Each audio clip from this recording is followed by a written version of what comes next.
So this vehicle and the white one set up since the 93. I think this was 92 and 93. Detroit, Michigan. Well, in Michigan, some part of Michigan. It made its way into Ohio.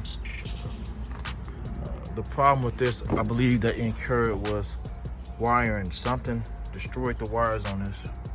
I'll show prior. This is all jacked up.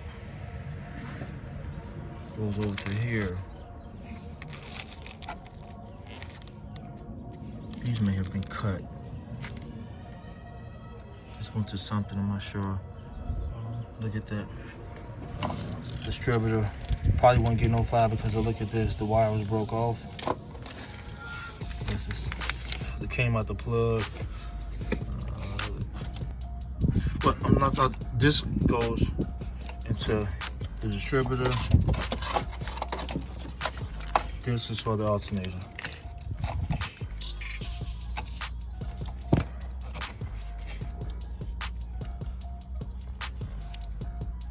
Another thing, it goes all the way over here.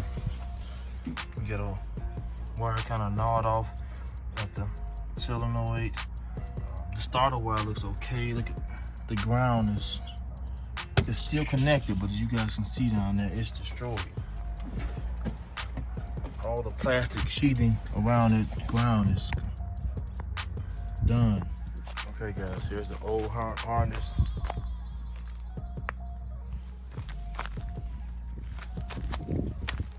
Remove the harness from off of this guy.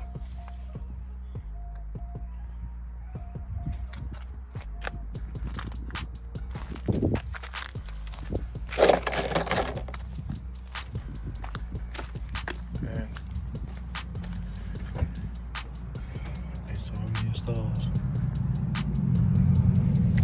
Tape some wires up.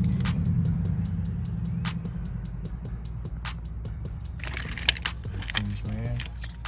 Just connect this and fix that distributor wire. I gotta fix that. Interesting. There's a key right there.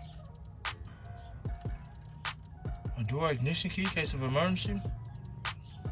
I'll find out. It's been ran. That's the harness. It's been ran. Back wire to the alternator. So I'm gonna place the distributor cap. And there's the new one.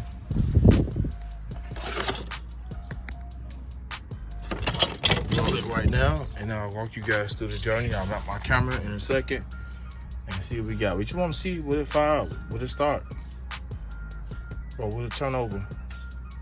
And put a hot battery in here. So, get the old cap off. Put the old distributor off. See the wire is broken right there.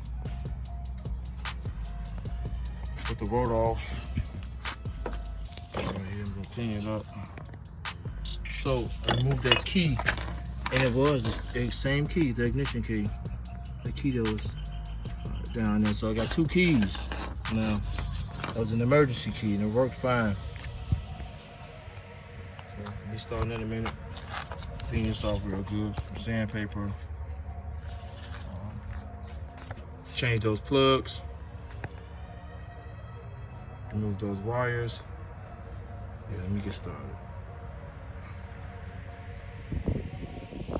Okay. Got that wire to here, orange. I couldn't make this work. No, that's wrong there. Let's hook this up. Gotta tape this right now.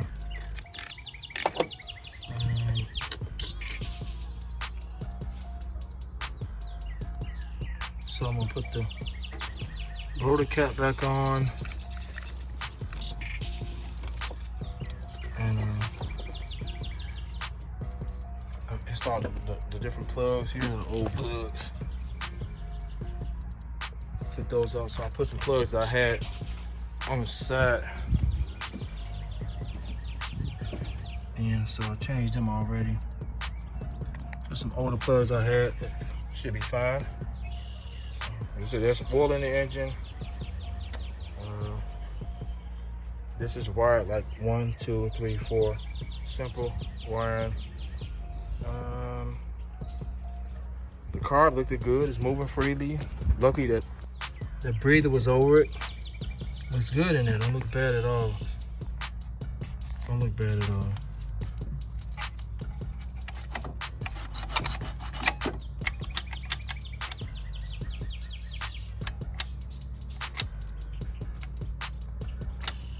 Well, it flows. The next thing I'll be doing is installing a new cap, putting the rotor back on, finding me some wires because I don't have no wires out here yet, and I'll be cutting the fuel line from right here and installing me a makeshift fuel line because I don't know how that tank is. I don't know what's inside that tank. Just to get some gas pumped up here. And I don't know, we're gonna see what happens. I just wanna know if it turns over or not.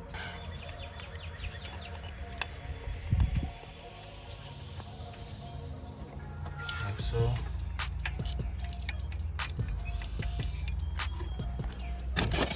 Wait 1 second. So the one face is down on this cap. It goes on.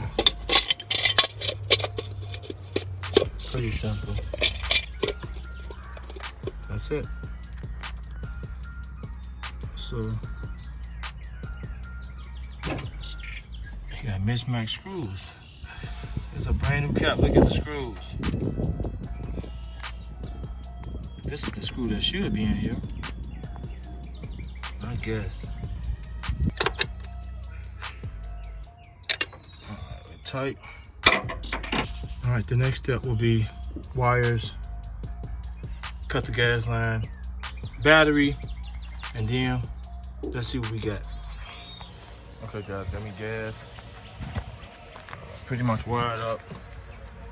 Some wires. Got me a little fuel line ran. I cut it off so we don't have to draw from the tank. Wires, so I have to get a battery and just see if we got any power first and foremost. A lot of these wires that you see loose are for a switch, that switch panel inside the car.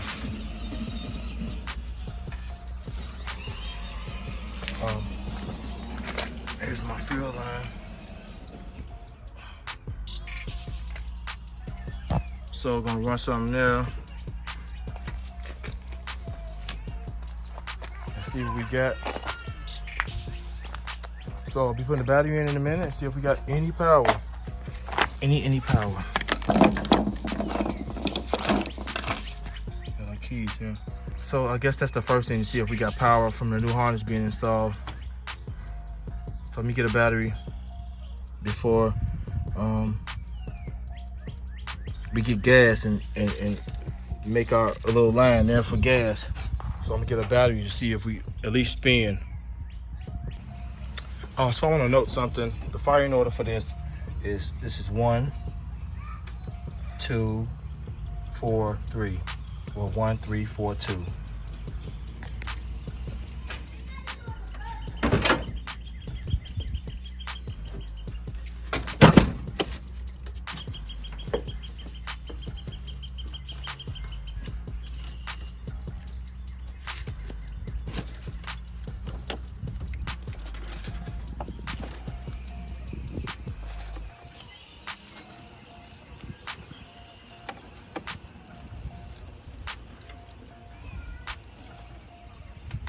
Got the battery installed.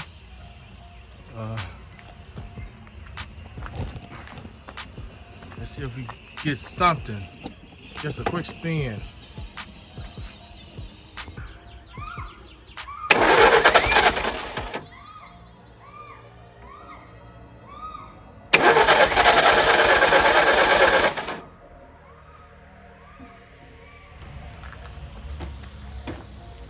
Okay, we got action.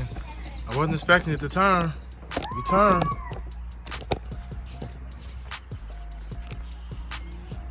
Let's see if we get lucky and get some spark. Let's see if we get anything.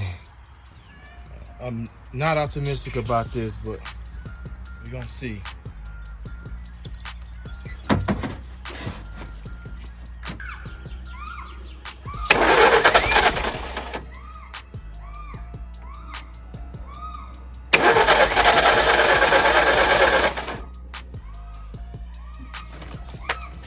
Oh wow! Tried to start, guys. They tried to start. Let me make me a gas tank. I did not expect that, guys. It tried to turn right over. It tried to start. Oh wow. Okay, let me make me a gas tank and see what we got. Okay, got me a makeshift gas tank. Let's pour some fuel in the carb and let's see what we got, guys. Let's see. It didn't sound bad either, guys. I know I got some vacuums off and stuff, but we just want to see. There's no radiator in here, so obviously I can't keep it running long. You know, I just want to see if, you know, if I got it still, if I can start anything.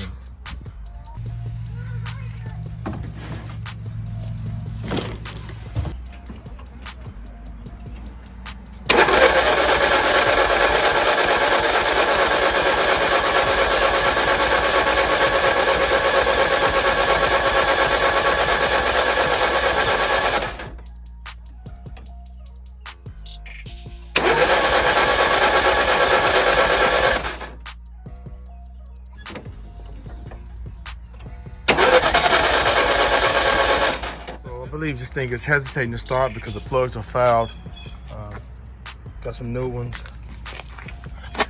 The gap is between 0.32, 0.35, so I'm just gonna put them right at 0.34. The book recommends 0.34, so we're gonna gap these at 34, and then we're gonna install them. It's been so nice, but it's overcast today and it's cold outside. It's like in the 30s today. So let me get these gapped and get these installed. But this is what I got. This is the part right here. Okay guys, all the new spark plugs in, tripod ready, some starting fluid, all the old spark plugs out, even the ones that I had. Let's give it a go, guys. Let's see what we got.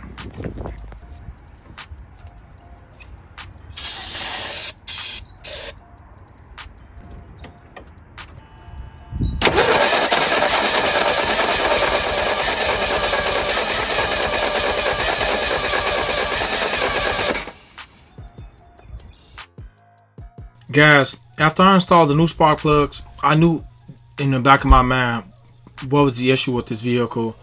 But I just want to exhaust my options.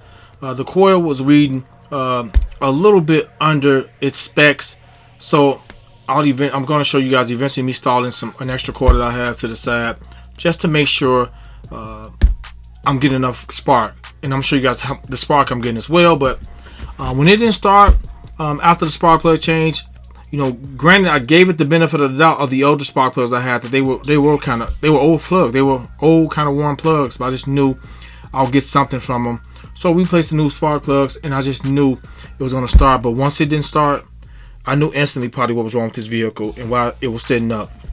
But we're going to continue to try to keep it started and see what's going on. But I'll let you guys know at the end what's going on.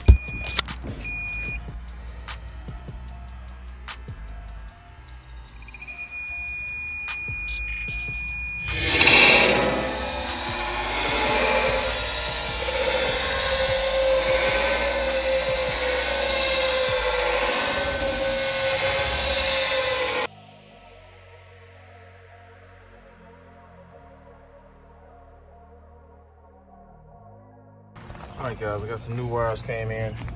Just want to replace the wires. The coil reading pretty good. Just been checking the coil out. Got a good reading on it. A little low on the secondary side. We got multiple coils, so if I want to change out and get a better spark, that's fine. Just change that wire. So just change them out one by one, measuring them from length. Because of course I know the wiring, but just want to make sure I got the length from each wire. So let's finish doing that right now, using some dielectric grease for the spark plug boot. And yeah, so let me wire this up and I'll be back. All right, we wired up. All new wires to the coil. Been charging the battery for a minute. You should see the green battery charged up. Yeah, okay. Next step is let's see if we can get some gas and get this thing started.